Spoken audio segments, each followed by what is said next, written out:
sécurité dans les structures. Tout d'un coup, il y a eu des gens qui sont venus commencer à protéger les infrastructures, les serveurs. Donc en 5 ans, ça s'est accéléré à une vitesse folle. Après, on ne pouvait plus rentrer dans les bureaux comme avant, il fallait un pass, enfin tout était... Alors dès le départ, ton officier traitant, là, il n'est pas vraiment intéressé par l'évasion fiscale. Non, oui, c'est ce qu'il me dit. Il a très peur d'ailleurs.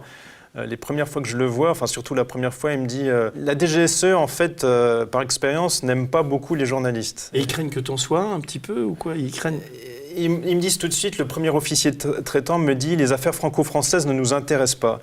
Et à l'époque, d'ailleurs, il me parle de Clearstream, donc bon, ça les avait vraiment échaudés. Et il y a un truc aussi, c'est une des infos qui m'a les plus intéressé dans le bouquin, c'est qu'ils ont une grande méfiance sur la solidité des banques, oui, à commencer par les banques françaises. Oui. Et ça, c'est terrible. Oui. Ça, c'était... j'ai gardé cette liste de courses parce que pour moi, elle est restée énigmatique. C'était la plus complexe, la plus dure. T'es à Jersey, là, ou t'es au Luxembourg? Sur Luxembourg. Oui. Et je n'ai pas réussi à remplir toutes les demandes de cette liste. Donc, je l'ai gardé un peu comme une sorte d'anti-trophée, si tu veux. Et la question, moi, que j'ai eue quand j'ai reçu cette liste de courses, c'est me dire, mais comment ça se fait que les entités, les agences de l'État, de la régulation financière, c'est-à-dire l'AMF et la CPR, ne sont pas en mesure, apparemment d'après la liste de la DGSE, de pouvoir dire quels sont les véritables fonds de solvabilité, fonds propres des banques, c'est-à-dire en fait les réserves que doivent avoir les banques et les assurances.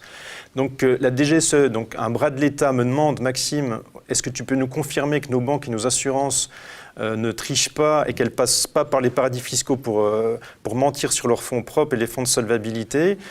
Moi, ça m'a mis évidemment la puce à l'oreille et je me suis rendu compte que leurs questions étaient absolument légitimes et que les banques françaises trichaient et les assurances françaises également sur ces fonds propres. Tu peux nous dire quelles banques sont les plus fragilisées? Qu'est-ce que tu as pu découvrir sur cette hiérarchie offshore, en tout cas dans les banques françaises? Je dirais, sans rentrer dans le détail, ils ont tous leurs recettes. Ils ont tous une recette pour frauder les fonds propres. Et d'ailleurs, maintenant, même les plus grands experts dans le monde s'accordent pour dire que la grande majorité des banques trichent sur les fonds de solvabilité et les fonds propres. Et ils passent en grande... Tu peux expliquer ça pour les gens qui ne savent pas, oui, solvabilité, fonds propres, ce que c'est pour une... En fait, disons qu'il y a un pourcentage, en général, c'est 8% de l'argent que vous donnez aux banques qui doit être mis de côté au cas où il y a des problèmes, qu'il y a une crise financière pour pouvoir leur donner le cas échéant.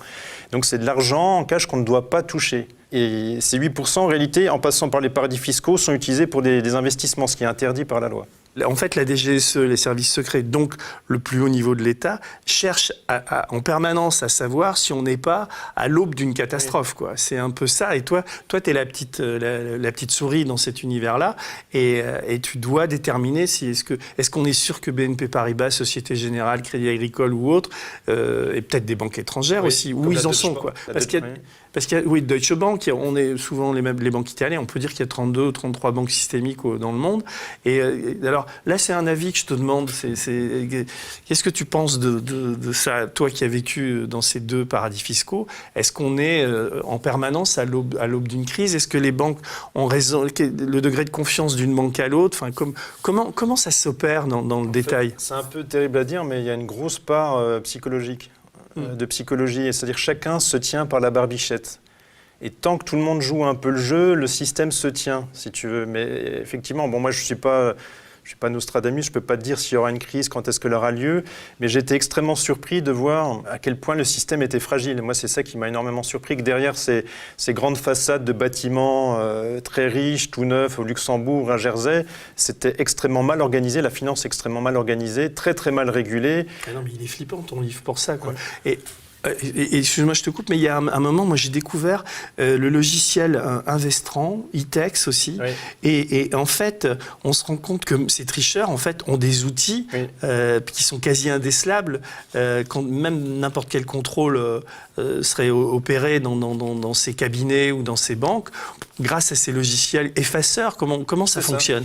Par exemple, disons qu'il y a un client français qui va monter un fonds d'investissement à Jersey ou Luxembourg. Là, je donne des exemples d'ailleurs dans le livre.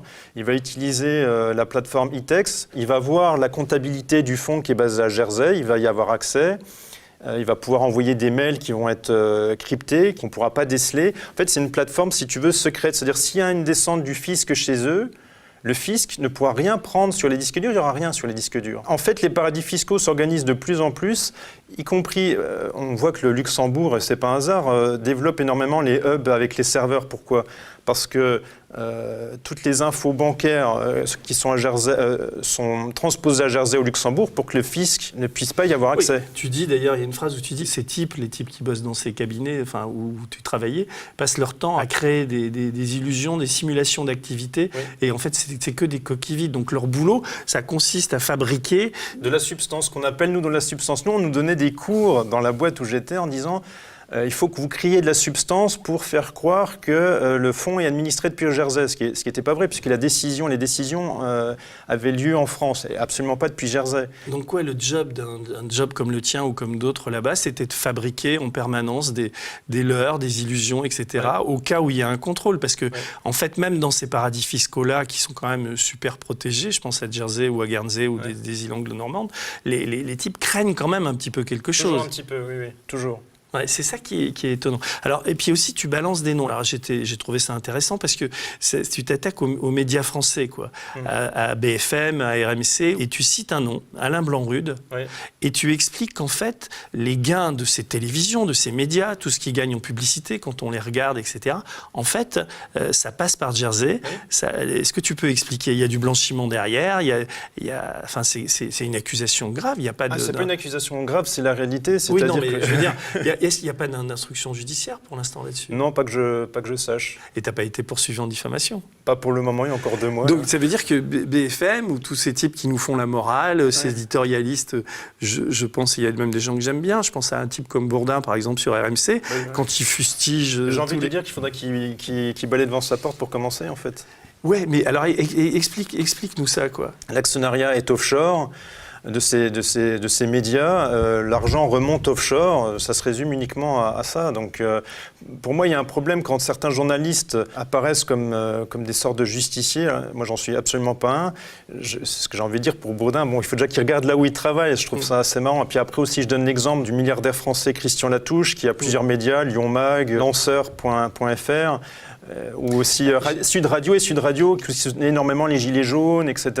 J'ai envie de dire, moi je soutiens les Gilets jaunes pour leur lutte pour une justice fiscale, mais j'ai envie de dire, c'est pareil les gars, si vous voulez une justice fiscale, commencez déjà à le faire avec Sud Radio et avec votre holding. Voilà. J'ai vu ça, alors c'est paradoxal, parce qu'effectivement, moi je connais bien Lyon Capital, ces journalistes et tout, c'est des gens qui travaillent vraiment très bien, qui sortent plein d'affaires, etc. Et c'est vrai que quand moi j'étais surpris de lire ça sur Fiducial, quoi, qui en fait, ils sont où, c'est quoi leur offshore ? Luxembourg. Mais j'aime bien